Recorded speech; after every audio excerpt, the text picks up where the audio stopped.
오늘은 우리가 매년 맞이하는 이 부활의 주일입니다. 오늘 이 시간에 저와 여러분들 모두는 우리 예수 그리스도께서 우리를 위하여 돌아가시고 또한 부활하심으로 인하여서 이 자리에 지금 앉을 수 있다라고 하는 이 자체, 또 하나님의 자녀의 이름을 얻었다라고 하는 것, 또한 그것으로 인해서 우리가 영원한 소망을 갖게 되었다라고 하는 것, 이 사실을 우리는 너무나 잘 알고 있습니다. 그러므로 우리 부활의 이 신앙이라고 하는 것은 세상 우리들의 이 신앙의 핵심이 되어야 하는 겁니다. 그런데 문제는 이 부활의 신앙이 우리들의 신앙의 핵심이 되어야 함에도 불구하고 그렇게 되지 못함에 문제가 있다라고 하는 것입니다. 다시 말해서 이 부활의 신앙, 또 그것이 이 부활 생명이라고 이야기해도 좋고, 또 영원한 생명이라도 좋고, 또 영원한 영광의 기업이라고 하는 것도 참 좋지만은, 오늘날 이 기독교 이 신앙의 최고의 약점이 있는데, 그 모든 것이 어찌 되었든 간에 이 십자가의 사건을 통과되어야만이 되어진다라고 하는 이 사실을 우리는 자꾸 잊어버리고 있다라고 하는 것입니다. 그래서 오늘 본문의 11절에서 말씀하는 것을 보면 이 죽은 자 가운데에서 부활에 이른다라고 하는 사실을 우리는 먼저 생각할 필요가 있는 겁니다. 그렇다면 여러분에게 있어서 이 부활이라고 하는 말에 어떠한 의미를 두고 있느냐라고 하는 것입니다. 매년 우리가 부활을 맞이하고 성경을 읽을 때마다 또 우리의 생활 속에서도 이 부활이라고 하는 단어를 많이 듣게 되어지는데, 실상 이 부활의 이 아름다운 소식이 나의 삶에 있어서 어떤 영향을 끼치고 어떤 삶을 살아가고 있느냐라고 하는 겁니다. 여러분, 이 부활이라고 하는 것은 말은 그 자체가 뭡니까? 다시 사는 것을 얘기를 하는 겁니다. 다시 사는 것이라고 하는 말 자체가 이미 내가 한번 죽음이라고 하는, 죽음이 있었다라고 하는 것을 전제로 이야기를 하고 있는 겁니다.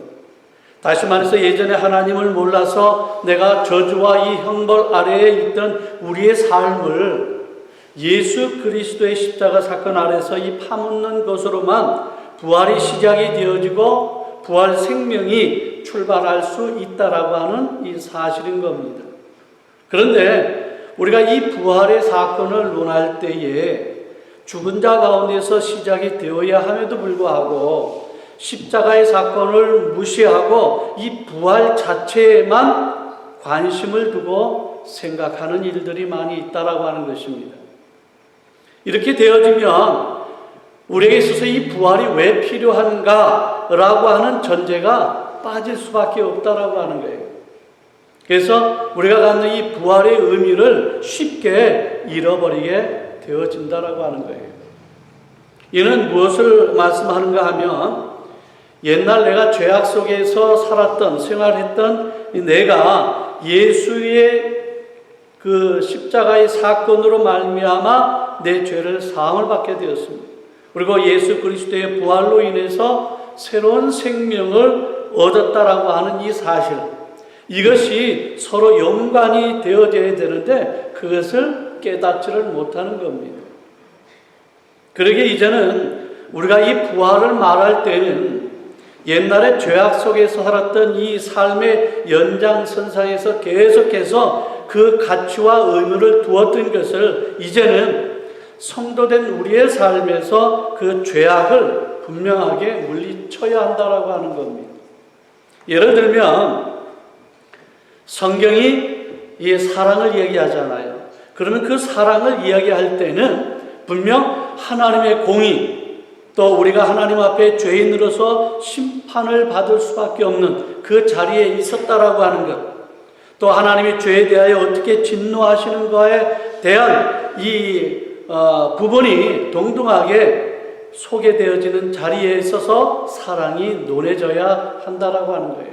사랑만 이야기해서는 안 된다라고 하는 것이죠.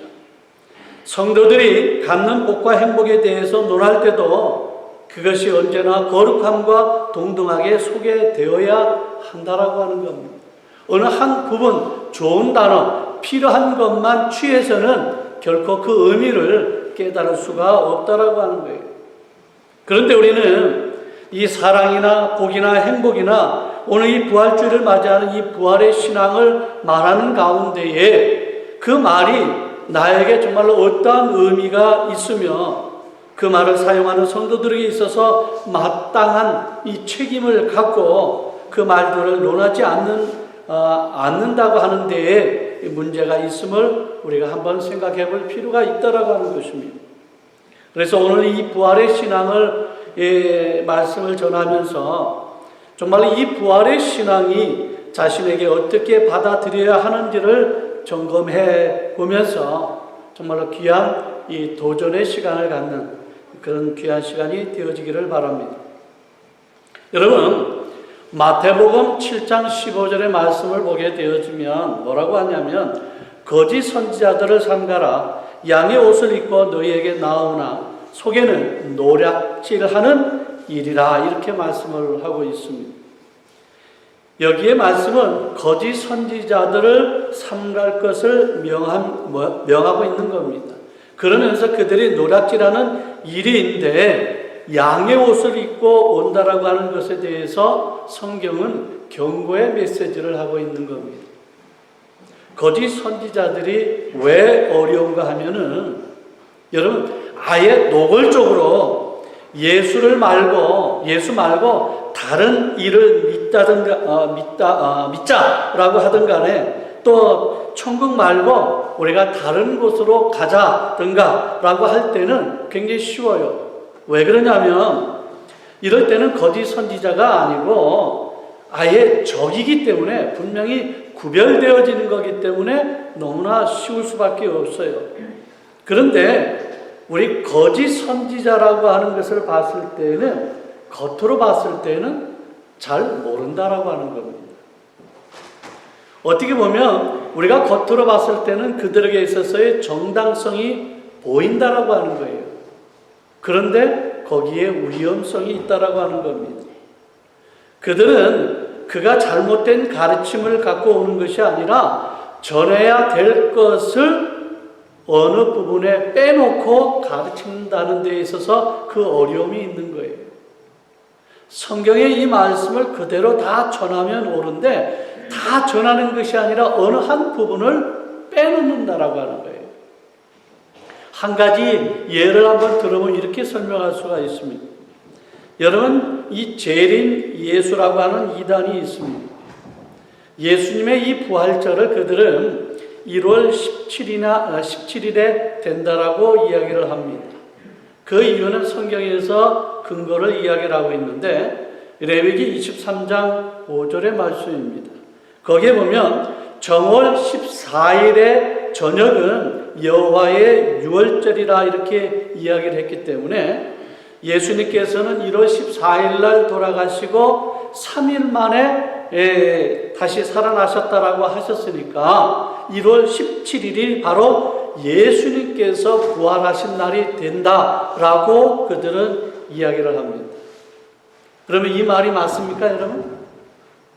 이들은 분명히 성경을 근거로 해서 지금 이 부활의 날을 이야기를 했어요. 그러면 그들의 말대로 1월 17일이 부활주일이라고 한다면, 절이 돼야 된다면 오늘날 우리가 지금 하고 있는 이 부활주일이 뭡니까? 전혀 다른 게 되어지는 거예요. 그러나 그들은 분명하게 성경을, 레위기의 말씀을 근거로 해서 지금 이야기를 하고 있다라고 하는 거예요. 여러분, 이 말씀이 맞습니까? 틀립니까? 혼란스럽죠. 성경을 근거로 얘기를 했다고 하니까. 자, 원래 예수님께서 잡혀 돌아가시고 부활하신 것이 이스라엘 백성들에 있어서 유월절 절기 중에서 일어난 사건입니다. 유월절 절기 중에. 유월절은 정월 14일부터 지키기 시작을 하는데, 그래서 사흘 만에 사셨으니까 그날 밤에 잡혀 돌아가시고 사흘 만에 17일에 부활하신 것입니다. 이 사실은 맞는 사실입니다. 정확해요.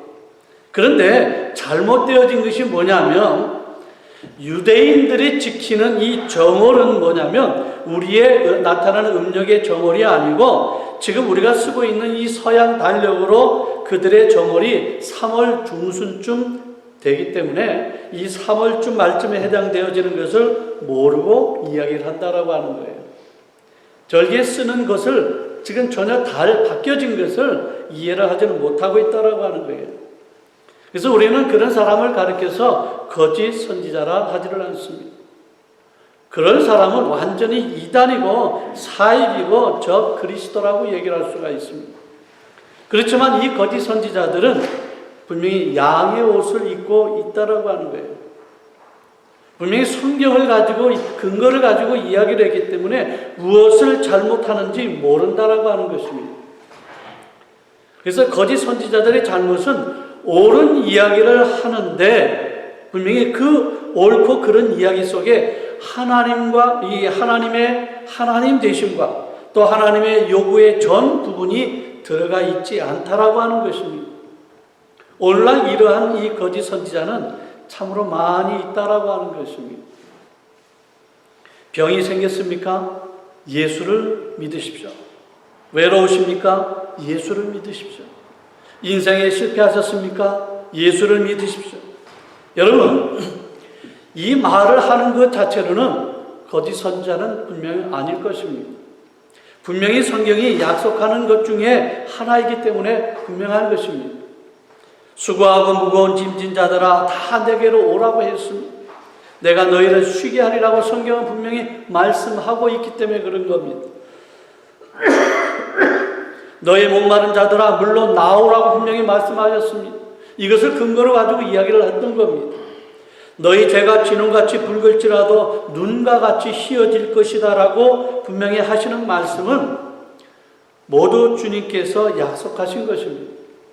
그러나 동시에 거기에는 이런 것이 있음을 우리는 알아야 한다라고 하는 거예요. 뭐냐? 내 죄를 회개하라고 하는 겁니다. 내 말을 듣고 자기를 부인하고 또 십자가를 지라고 하는 이 말이 동시에 행해져야 한다라고 하는 거예요. 단순히 좋은 것만 준다라고 하는 말 자체가 아니라 그 이전에 우리에게 요구되어지는 부분이 분명히 있다라고 하는 겁니다. 또 내 이름을 위하여 너희가 핍박을 받을 것이라. 또 사람 앞에 보이려고 너의 의를 행하지 않도록 주의하라고 얘기를 합니다. 또 너의 의를 은밀히 행하고 은밀히 보시는 하나님 앞에 보상을 구하라고 이야기를 합니다. 이러한 부분들이 동시에 행해져야 말을 해야 한다라고 하는 겁니다. 거짓 선지자의 최고의 공통점은 성경의 모든 것 중에 어느 부분을 이야기하지 않은 것입니다. 즉 그의 가르침 속에서 성경이 말하는 모든 것이 다 들어가 있지 아니하고 이 세상의 차원에서 그가 요구했던 것에 연장선상에서 이 기독교를 소개하고 있다는 데 이 문제가 있는 겁니다.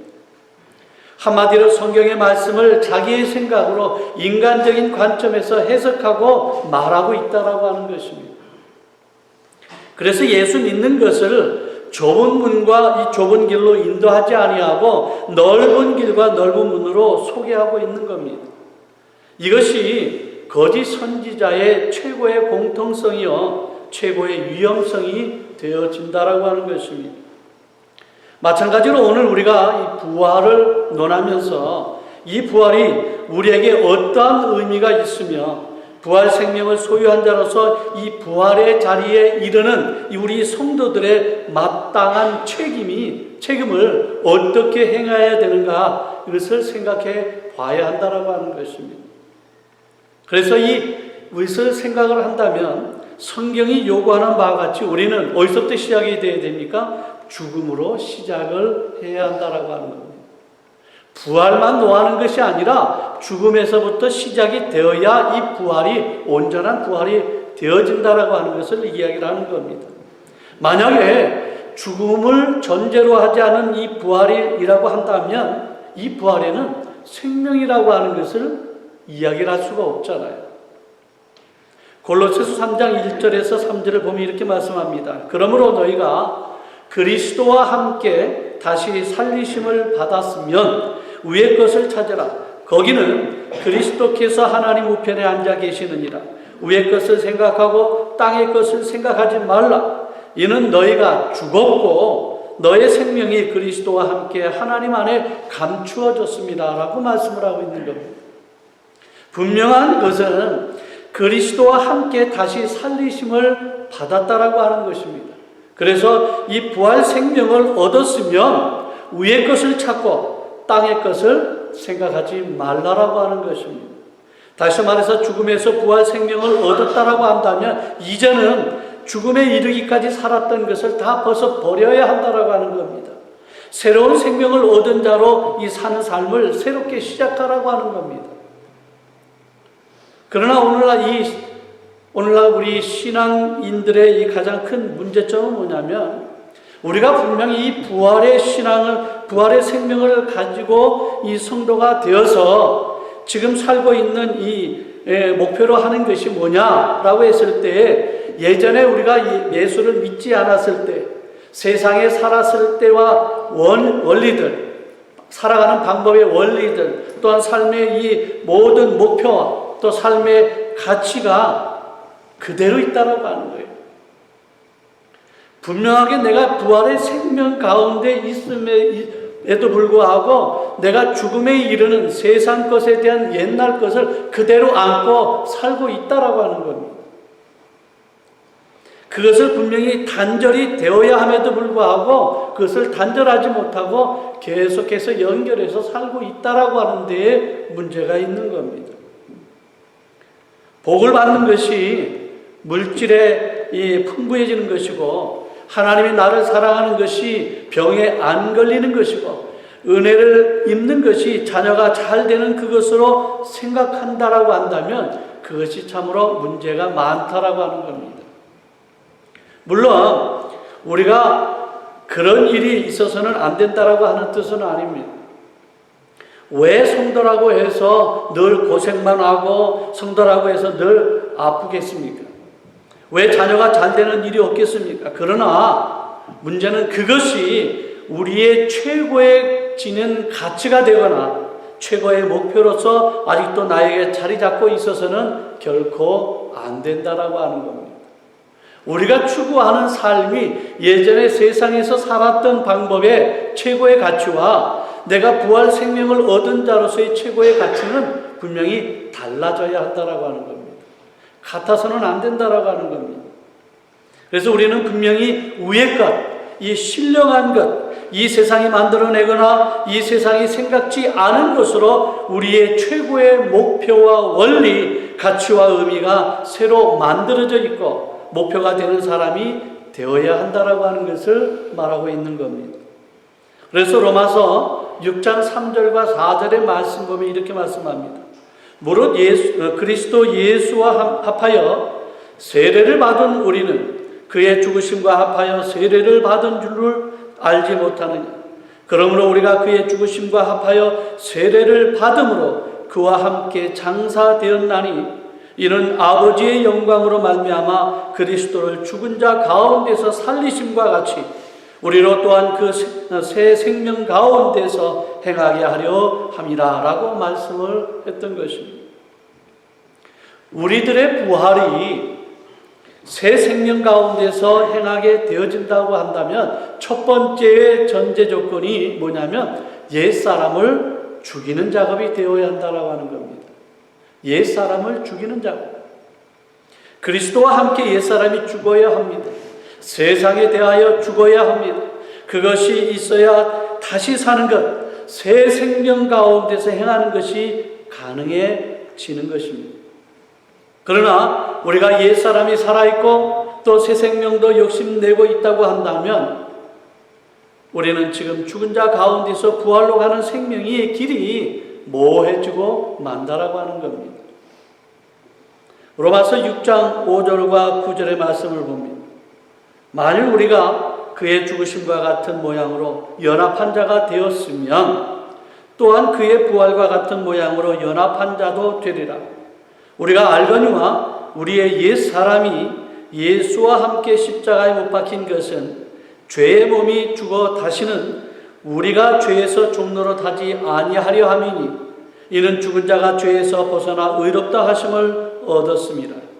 만일 우리가 그리스도와 함께 죽었으면 또한 그와 함께 살 줄을 믿노니 이는 그리스도께서 죽은 자 가운데서 살아나셨음에 다시 죽지 아니하시고 그 사망이 다시 그를 주장하지 못할 줄을 알미로라. 이렇게 말씀을 하고 있습니다. 또한 11절에서 13절 말씀을 보면 이와 같이 너희도 너희 자신을 죄에 대하여서는 죽은 자요 그리스도 예수 안에서 하나님께 대하여는 살아있는 자로 여길지어다. 그러므로 너희는 죄가 너의 죽을 몸을 지배하지 못하게 하여 몸의 사욕을 순종하지 말고 또한 너의 지체를 불의의 무기로 죄에게 내주지 말고 오직 너희 자신을 죽은 자 가운데서 다시 살아난 자 같이 하나님께 드리며 너의 지체를 의의 무기로 하나님께 드리라. 이렇게 말씀하고 있는 겁니다. 무슨 말씀입니까? 우리를 의의 병기로 드려질 때에 죽은 자 가운데서 다시 산 자같이 해야 한다라고 하는 겁니다. 새로운 생명을 가진 자로서의 삶으로 의의 병기를 드려야 한다라고 하는 겁니다. 죄에 대해서는 죽어야 한다라고 하는 것입니다. 불의의 병기를 죽여야 의의 병기에 대하여서 우리를 바칠 수 있게 되어진다라고 하는 것입니다. 즉 무덤에 들어갔다 나와야 부활이 되어지는 것입니다. 옛것과 단절이 되어야 부활의 의미를 갖게 되어진다라고 하는 겁니다. 여러분 죽지 아니하고 어떻게 부활의 단어를 쓸 수가 있습니까? 아닌 거예요. 내가 부활을 이야기하려고 한다면 죽었다라고 하는 이 죽음이라고 하는 것을 분명 전제하지 아니하면 이 부활이라는 단어는 빛이 날 수가 없는 겁니다. 그래서 우리는 이 갈라디아서 6장 12절과 14절의 말씀을 우리가 깨달아야 할 줄로 압니다. 무릇 육체의 모양을 내려 하는 자들이 억지로 너희에게 할례를 받게 하면 그들이 그리스도의 십자가로 말미암아 박해를 면하려 할 뿐이라. 할례를 받은 그들이라도 스스로 율법은 지키지 아니하고 너희에게 할례를 받게 하려 하는 것은 그들이 너의 육체로 자랑하려 함이라. 그러나 내게는 우리 주 예수 그리스도의 십자가 외에 결코 자랑할 것이 없으니 그리스도로 말미암아 세상이 나를 대하여 십자가에 못 박히고 내가 또한 세상을 대하여 그러하리라. 이렇게 말씀을 하고 있는 겁니다. 사도 바울이 이 말씀을 보면 얼마나 자기 자신을 확고하게 지금 이야기하고 있는가를 알 수가 있는 겁니다. 이는 뭐냐 한마디로 이야기하면 단절이라고 하는 겁니다.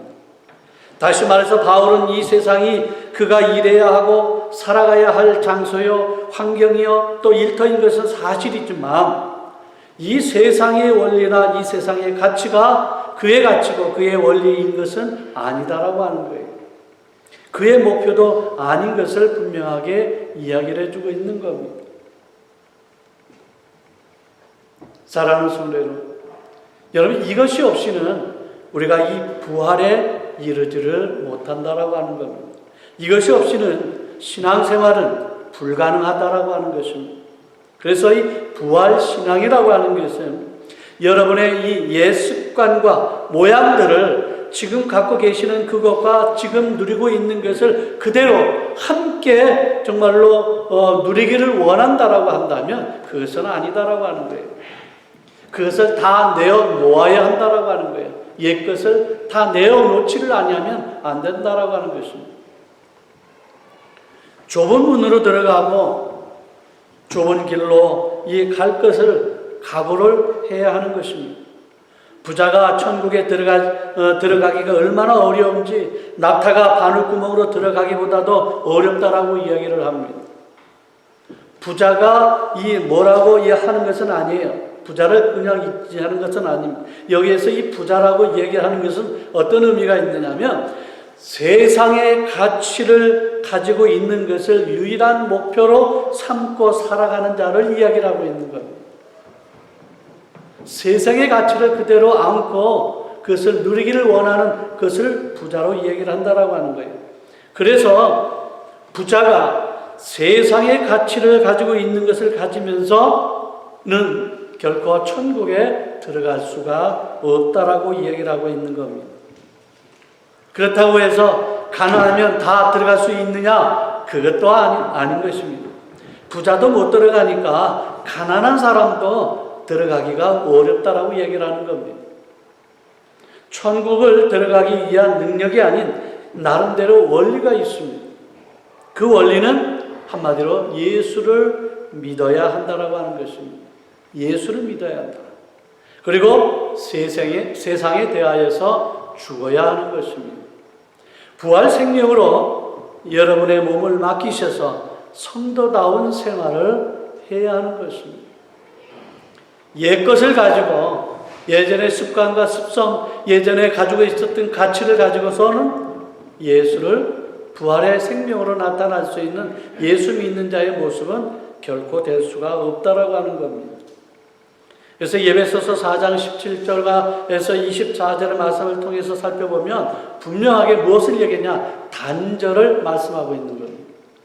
옛날에 너희가 예수 믿기 전에, 성도 되기 전에 살았던 것은 너의 마음대로 살았던 삶이었다. 내 욕심대로 사는 삶이었다. 그러나 이제는 그것을 죽여라고 하는 겁니다. 새로 태어나라. 새로 태어나서는 내가 내 인생의 주인이 되지 말라라고 하는 겁니다. 예수 그리스도만이 내 주인이 되어야 한다라고 얘기를 하고 있는 겁니다. 구습을 쫓는 옛사람을 벗어버리고 하나님을 따라 의와 진리의 거룩함으로 지으심을 받은 새 사람을 입으라 라고 분명히 말씀하고 있는 것입니다. 사랑하는 성도 여러분, 오늘 이 부활주의를 맞이하는 저와 여러분들에게 있어서 부활 이 신앙은 무엇이 되어집니까? 옛것을 무덤 속에 파묻지 않고는 새로운 것을 결코 시작할 수가 없습니다. 오늘 여러분들은 왜 나오셨습니까? 무엇을 기대하고 나오셨습니까? 모든 부활은 그리스도와 함께 십자가에 죽은 자에게만 해당되어지는 것입니다. 죽지 않은 자에게 있어서는 부활이 아닙니다. 먼저 자기를 죽이시기를 바랍니다. 어찌하든 간에 죽은 자 가운데서 부활에 이르는 자를 자기 자신을 죽여야 한다라고 하는 겁니다. 에베소서 4장 31절과 32절에 분명하게 말씀합니다. 너희는 모든 악독과 노함과 분냄과 떠드는 것과 비방하는 것을 모든 악의와 함께 버리고 너로 친절하게 하며 불쌍히 여기며 서로 용서하기를 하나님이 그리스도 안에서 너희를 용서하심과 같이 하라고 분명하게 말씀하고 있는 겁니다. 이것이 바로 부활의 생명이라고 말씀하고 있는 겁니다. 옛 사람을 없애는 일, 제가 지금 공격적으로 살아왔던 그런 옛 생활, 나쁜 버릇들은 마땅히 버리셔야 하는 겁니다. 경건을 연습하고 근신하며 깨어 있어야 합니다. 그래서 세월을 아껴야 합니다. 성령을 따라 행하며 여러분의 영광된 이 약속과 목표를 놓치지 마시기를 바랍니다. 그 일에 걸맞는 삶을 매일매일 영위하면서 살아가는 여러분들이 되어야 하는 겁니다. 과연 오늘 이 부활의 주일을 맞이하면서 우리에게 주어졌던 이 부활의 아름다운 이 생명이 과연 어떤 삶으로 나타나야 되어지는가? 오늘 말씀 가운데 우리는 깨달음이 있기를 원합니다. 철저하게 세상에 대한 예전의 모든 구습을 다 단절을 시켜버리고 죽여버리고 주님이 허락하시는 이 새로운 생명을 받은 자로서 주님이 원하시는 그 말씀 가운데 살아가는 자가 되어야 하지 않겠는가? 오늘 부활주를 맞이하는 여러분들에게 있어서 이 메시지가 여러분들의 생활을 변화시키며 또한 하나님이 원하시는 그 삶을 통해서 온전하게 영광을 돌릴 수 있는 귀한 여러분들의 복된 아름다운 삶이 되어지시기를 주 예수 그리스도의 이름으로 간절히 축원을 드립니다. 아멘. 기도하겠습니다. 아버지 하나님, 은혜와 사랑을 감사합니다. 오늘 이 부활의 길